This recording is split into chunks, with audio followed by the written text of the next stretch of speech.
Hello बच्चों, आज का हमारा टॉपिक होगा एथिल एल्कोहल। एल्कोहलों में से आपका ये प्रमुख एल्कोहल होता है एथिल एल्कोहल। ठीक है, तो बच्चों आज इसी के बारे में हम लोग जानेंगे। ऑर्गेनिक केमिस्ट्री के अंतर्गत आपका जो एल्कोहल टॉपिक होता है मेन, उसी के अंतर्गत ये आपका प्रमुख एल्कोहल है। तो अगर हम एथिल एल्कोहल के अणुसूत्र की बात करें तो एथिल एल्कोहल का अणुसूत्र होता है C2H5OH। आप इसी को CH3CH2OH ऐसे भी लिख सकते हैं। तो चाहे आप CH3CH2OH लिखें, चाहे C2H5OH लिखें, ये आपका सबसे बेटर है अणुसूत्र के दृष्टिकोण से देखा जाए। ठीक है, तो एथिल एल्कोहल का अणुसूत्र होता है आपका C2H5OH। मोलर द्रव्यमान होता है 46 ग्राम मोल इनवर्स। ठीक है, तो ये आपका हो गया 46 ग्राम मोल इनवर्स, ये आपका हो गया मोलर द्रव्यमान। और अगर संरचनात्मक सूत्र के तौर पर एथिल अल्कोहल को लिखें तो ऐसे लिख सकते हैं, देख सकते हैं कि 2 कार्बन हैं और 2 कार्बन से 5 हाइड्रोजन ऐड है इस तरीके से, और ये आपका हाइड्रोक्सिल ग्रुप लगा हुआ। ठीक है, तो जो एल्कोहल होते हैं उनमें जो हाइड्रोक्सिल ग्रुप होता है वो होता है OH, ये अब यहाँ पर देख सकते हैं, और ये क्रियात्मक समूह के तौर पर इस्तेमाल किया जाता है। अब अकरेंस की बात करते हैं तो जो आपका एथिल एल्कोहल है इसको हम साधारण एल्कोहल भी कहते हैं। ठीक है, तो साधारण एल्कोहल आपका एथिल एल्कोहल ही होता है। अब अगर इसके हम बात करें कि पाया कहाँ कहाँ जा सकता है, तो जो एथिल एस्टर होते हैं उनके रूप में ये आपका मिल सकता है। कहाँ मिल सकता है, तो फलों में, वनस्पतियों में और सुगंधित तेलों में। ठीक है, यानी कि एथिल एस्टरों के रूप में एथिल अल्कोहल आपका फलों में, वनस्पतियों में और सुगंधित तेलों में पाया जाता है। और इसका एक नाम और भी है जिसे हम स्पिरिट ऑफ वाइन के नाम से भी जानते हैं। बच्चों, अगर आपसे पूछा जाए कि स्पिरिट ऑफ वाइन किसे कहते हैं तो आप एथिल अल्कोहल को बताएंगे कि यानी जो आपका एथिल अल्कोहल है इसको हम स्पिरिट ऑफ वाइन के नाम से भी जानते हैं। लोकल भाषा में इसे शराब कहा जाता है। ठीक है, जो शराब है उसी को हम एथिल अल्कोहल या स्पिरिट ऑफ वाइन के नाम से जानते हैं। अब यहाँ पर कुछ विधियाँ दी गई हैं, सिंपल सी विधियाँ हैं जिनके माध्यम से आप एथिल अल्कोहल को आसानी से बना सकते हैं। तो सबसे पहले यहाँ पर दिया गया है एथिल ब्रोमाइड के जल अपघटन द्वारा, यानी कि आपको एल्किल हैलाइड के केस में एथिल ब्रोमाइड लेना है और उसका जल अपघटन करना है NaOH के माध्यम से। ये आपका जो सोडियम हाइड्रोक्साइड है इसको एक्वस रखना है, मतलब जल ही रखना है। तो एथिल ब्रोमाइड का सूत्र C2H5Br होता है और NaOH का सूत्र आपको पता है कि ये आपका क्या है, तो ये सोडियम हाइड्रोक्साइड है, सूत्र NaOH। तो इसको आपको एक्वस रखना है। तो यहाँ पर C2H5 प्राप्त हो जाएगा प्लस NaBr। तो होता क्या है ये आप देख सकते हैं, यहाँ पर Na पर प्लस चार्ज, OH पर माइनस चार्ज, यहाँ पर C2H5 पर प्लस चार्ज, Br पर माइनस चार्ज, तो प्लस माइनस से जुड़ता है। तो यहाँ पर C2H5 पर प्लस चार्ज है तो इससे ये आपका OH माइनस जुड़ जाएगा तो C2H5OH बन जाएगा। और यहाँ पर Br पर माइनस चार्ज होता है, Na पर प्लस होता है, तो ये Na और Br मिलके क्या बनाएगा, सोडियम ब्रोमाइड बना लेगा। तो इस तरीके से एथिल ब्रोमाइड के जल अपघटन द्वारा हम आसानी से एथिल अल्कोहल बना सकते हैं। इसके बाद में दूसरी विधि है जिसमें से आपको एथिल एसीटेट के माध्यम से जल अपघटन करना है। तो ये आप एथिल एसीटेट देख सकते हैं और इसके माध्यम से जल अपघटन अगर करेंगे तो एथिल अल्कोहल बना सकते हैं। तो एथिल एसीटेट यानी कि एस्टर, तो यहाँ पर एथिल एसीटेट का सूत्र होता है CH3COOC2H5। तो ये CH3COOC2H5 ये आपका क्या है, तो ये एथिल एसीटेट है। अब यहाँ पर इसका जल अपघटन किया जाएगा पोटेशियम हाइड्रोक्साइड के माध्यम से। तो पोटेशियम हाइड्रोक्साइड को भी एक्वस रखना है और यहाँ पर K+ और OH माइनस, इस तरीके से आप इनको आयोनाइज करके देख सकते हैं। तो सेम ऊपर जैसे हुआ वैसे यहाँ पर हो जाएगा C2H5OH, यानी कि ये जो आपका C2H5 ये धनावेशित होगा, OH माइनस ये ऋणावेशित होगा, उसके साथ जाके जुड़ेगा तो यहाँ C2H5OH बन जाएगा। और ये CH3COO है, ये एसीटेट आयन है, मतलब CH3COO माइनस अगर यहाँ पर होगा तो ये आपका एसीटेट आयन हो जाएगा और इससे ये आपका प्लस, यानी कि ये धनावेशित वाला भाग जुड़ के क्या बना देगा, CH3COO। तो ये आपको यहाँ पर देख सकते हैं पोटेशियम एसीटेट प्राप्त हो जाएगा। ठीक है, तो अगर एथिल एसीटेट का जल अपघटन करते हैं तो हम क्या क्या प्राप्त कर लेंगे, एथिल अल्कोहल और पोटेशियम एसीटेट। तो इस तरीके से हम एथिल अल्कोहल को बना सकते हैं। तीसरी विधि है एसिटल्डिहाइड। तो अगर हम एसिटल्डिहाइड का क्या करें, अपचयन करें। अपचयन करने के लिए यहाँ पर एज ए कैटलिस्ट इस्तेमाल किया जाएगा लिथियम एल्यूमिनियम हाइड्राइड। तो ये आप LiAlH4 उत्प्रेरक के तौर पर इस्तेमाल करेंगे और ये आपकी रिएक्शन कहाँ होगी, ईथर में होगी। एसिटल्डिहाइड के माध्यम से क्या करेंगे, रिडक्शन करेंगे तो हमें क्या प्राप्त हो जाएगा, अंत में एथिल अल्कोहल। मतलब लिथियम एल्यूमिनियम हाइड्राइड का एथरिक विलयन लेंगे और उसमें एसिटल्डिहाइड के माध्यम से रिडक्शन करेंगे तो हम एथिल अल्कोहल को आसानी से बना सकते हैं। तो ये CH3CHO इक्वल टू LiAlH4 की उपस्थिति में एथरिक सोल्यूशन में आप रिएक्शन कराएंगे तो CH3CH2OH प्राप्त कर लेंगे। दूसरा तरीका भी रिडक्शन का है जिसमें से आप हाइड्रोजन और पैलेडियम के माध्यम से रिडक्शन करेंगे। वैसे भी बहुत सारी रिएक्शंस में हाइड्रोजन का सहारा लिया जाता है, ये आपका पैलेडियम उत्प्रेरक का काम करेगा। तो एसिटल्डिहाइड का जब हम H2 के माध्यम से, H2 के द्वारा PD के माध्यम से रिडक्शन करेंगे तब भी हम एथिल अल्कोहल को आसानी से बना सकते हैं। तो ये भी आप एसिटल्डिहाइड के अपचयन के द्वारा रिडक्शन वाला जो प्रोसेस है आप देख सकते हैं। ये आपका अगला प्रोसेस है और ये मोस्ट इम्पॉर्टेंट प्रोसेस है क्योंकि इसमें कई सारे आपके प्रोडक्ट बनने हैं। देख सकते हैं एथिलीन के जल योजन द्वारा, ये आपका क्या है, एथिलीन के जल योजन द्वारा एडिशनल रिएक्शन है यहाँ पर। और ये आपका जो H2SO4 है ये यहाँ पर दोहरा काम करेगा।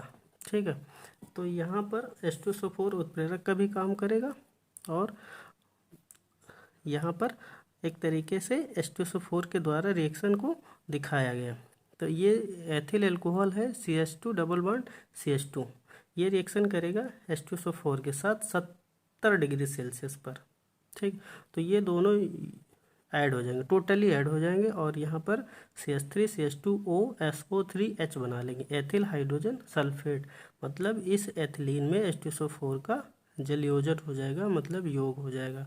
तो यहाँ पर बन जाएगा हमारे पास एथिल हाइड्रोजन सल्फेट। ये रिएक्शन आपकी 70 डिग्री सेल्सियस पर हुई। फिर इसी एथिल हाइड्रोजन सल्फेट को हम क्या करेंगे, 140 डिग्री सेल्सियस पर गर्म करेंगे H2O के माध्यम से, यानी H2O भी इसमें इस्तेमाल करेंगे। तो एथिल हाइड्रोजन सल्फेट की रिएक्शन जल के माध्यम से 140 डिग्री सेल्सियस पर जब हम कराएंगे तो हम CH3CH2OH यानी कि एथिल अल्कोहल प्राप्त कर लेंगे। साथ साथ ये जो आपका H2SO4 है ये लास्ट में फिर प्राप्त हो जाएगा और ये आपका उत्प्रेरक का काम कर रहा है, यानी कि ये आपका एक तरीके से यहाँ पर रिएजेंट का भी काम कर रहा है और कैटलिस्ट का भी काम कर रहा है, ये समझ सकते हैं। या डायरेक्टली आप इसको कैटलिस्ट मान सकते हैं। तो ये उत्प्रेरक का काम कर रहा है, तो उत्प्रेरक वैसे भी अपना काम करके लास्ट में जैसे के तैसे प्राप्त हो जाते हैं। तो यहाँ पर देख सकते हैं ये एथिल अल्कोहल प्राप्त हुआ है। और एक डायरेक्ट प्रोसेस है, अगर हम एथिलीन का हाई टेम्परेचर यानी 300 डिग्री सेल्सियस पर 70 वायुमंडलीय दाब पर ऑर्थोफॉस्फोरिक अम्ल के माध्यम से रिएक्ट कराएं H2O का सहारा लेके, तब भी हम क्या प्राप्त कर सकते हैं, एथिल अल्कोहल। ठीक है, ये आपका दूसरा प्रोसेस हो जाएगा जिसमें से एथिलीन की रिएक्शन ऑर्थोफॉस्फोरिक अम्ल के साथ कराई जाती है 300 डिग्री सेल्सियस पर और 70 वायुमंडलीय दाब पर। तो हम क्या प्राप्त कर लेते हैं, एथिल अल्कोहल। ठीक है, तो बच्चों आज की वीडियो में हम लोगों ने बात किया कि एथिल अल्कोहल क्या होता है, एथिल अल्कोहल का बेसिक इंट्रो क्या होता है और इसके बाद में एथिल अल्कोहल के बनाने की 4 विधियाँ। ठीक है, तो अगले वीडियो में जो भी बची हुई विधियाँ होंगी एथिल अल्कोहल के बनाने से संबंधित उनके बारे में बात करेंगे। तो आज के वीडियो में बस इतना ही। धन्यवाद।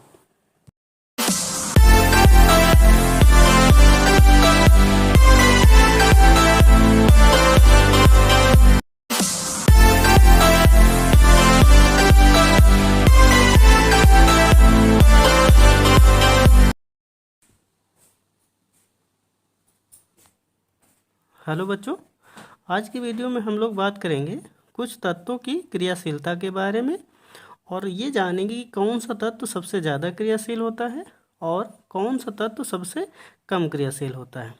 खास बात, उन तत्वों को हम ट्रिक के माध्यम से याद करेंगे।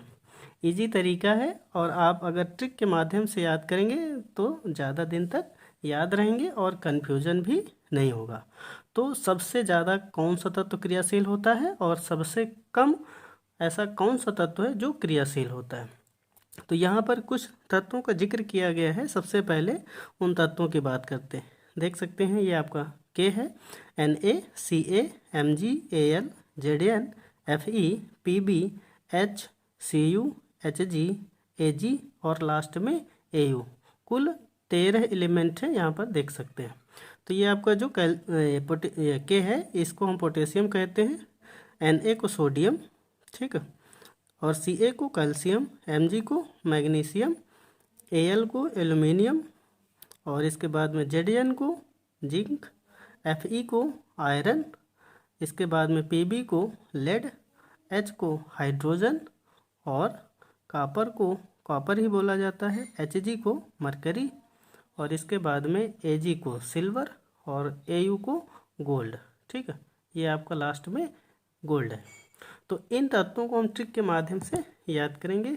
यहाँ पर देख सकते हैं ये ट्रिक दी गई है, जिसमें से यहाँ पर ऑलरेडी देख सकते हैं लिखा गया है, कैटरीना ने कार मांगी अल्टो जेन फरारी, फिर भी है क्योंकि मिली सिल्वर आडी।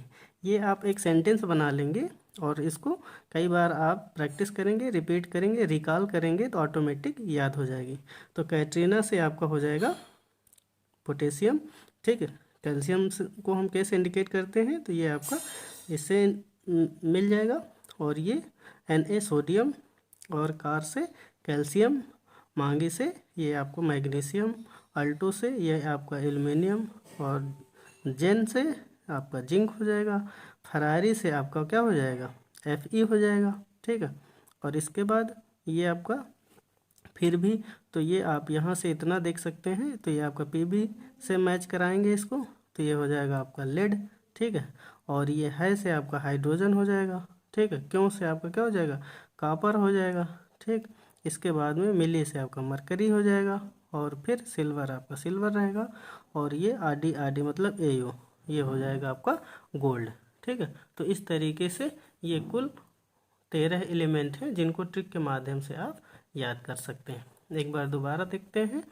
तो कैटरीना ने कार मांगी अल्टो जेन, इतना आप एक साथ रखेंगे, या यहाँ तक भी रख सकते हैं कि कैटरीना ने कार मांगी अल्टो जेन फरारी, ठीक, यहाँ तक आप एक साथ रख सकते हैं। उसके बाद में फिर भी है क्योंकि मिली सिल्वर आडी, मतलब सेंटेंस को आपको गौर करना है, और इसमें ये नहीं ध्यान देना है कि नहीं हाँ हर आपका वर्ड एक तरीके से क्लियर है कि नहीं है, ठीक। आपको केवल एक रो बनानी है और सिस्टमेटिक आपको केवल याद करना है। तो उससे क्या होगा, आपको ये जो 13 एलिमेंट है रिएक्टिविटी के आधार पर वो आपको आसानी से याद हो जाएंगे। ये आपकी सीरीज बनी है, देख सकते हैं तत्वों की क्रियाशीलता का घटता क्रम दिखाया गया है। मतलब जो तत्व सबसे ज़्यादा क्रियाशील है वो सबसे ऊपर, और जो तत्व सबसे कम क्रियाशील है वो सबसे नीचे। मतलब पोटेशियम सबसे ज़्यादा क्रियाशील होता है, इसलिए ये सबसे ऊपर, और ये आपका जो गोल्ड है Au, ये सबसे कम क्रियाशील होता है, इसीलिए ये सबसे नीचे रखा गया है, ठीक है। तो आपको आप चाहें तो इनको ऐसे याद कर सकते हैं अलग अलग, और अगर आप चाहें तो ट्रिक के माध्यम से भी याद कर सकते हैं। तो अगर आपको अलग अलग याद करना है तो सबसे पहले आपको पोटेशियम, फिर सोडियम, फिर calcium, magnesium, aluminium, zinc, iron, और फिर लेड, हाइड्रोजन, कॉपर, मरकरी, और इसके बाद में सिल्वर, और लास्ट में गोल्ड। तो ये आप ऐसे याद कर सकते हैं। अगर आपको ऐसे थोड़ा सा डिफ़िकल्ट लगता है तो इजी तरीका या ट्रिक के माध्यम से बहुत सारे बच्चों को याद करना थोड़ा सा इजी लगता है, तो ये तरीका है, आप इससे भी याद कर सकते हैं। कैटरीना ने कार मांगी अल्टो जेन फरारी, फिर भी है क्योंकि मिली सिल्वर आडी, ठीक है। तो इस तरीके से चाहे आप जो तरीका इजी लगे आपको आप याद कर सकते हैं, मुश्किल नहीं है। तो आपको केवल याद करना है। तो ये आप इम्पोर्टेंट इनको मान सकते हैं, क्योंकि चाहे आप किसी कम्पिटेटिव एग्जाम के दृष्टिकोण से देखें, चाहे आप केमिस्ट्री के नॉलेज के दृष्टिकोण से देखें, बेसिकली आप केमिस्ट्री सब्जेक्ट के दृष्टिकोण से देखें, तब भी इनका आप यूज कर सकते हैं और इम्पॉर्टेंट है। क्योंकि अगर आपसे पूछ लिया जाए कि सबसे ज़्यादा कौन सा तत्व क्रियाशील होता है, तो आप बता सकते हैं कि पोटेशियम होता है। या आपसे पूछ लिया जाए सबसे कम कौन सा तत्व क्रियाशील होता है, मतलब लेस रिएक्टिव, तो आप गोल्ड एयू को बता सकते हैं, मतलब गोल्ड जो आपका, ठीक है, सोना। तो इस तरीके से ये आप 13 मोस्ट इंपॉर्टेंट एलिमेंट्स रिएक्टिविटी के बेस पर दिए गए हैं, जिनको आप ट्रिक के माध्यम से भी याद कर सकते हैं और ऐसे भी याद कर सकते हैं। जो तरीका आपको इजी लगे आप याद करने के लिए इस्तेमाल कर सकते हैं। ठीक है, तो आज के वीडियो में बस इतना ही। धन्यवाद।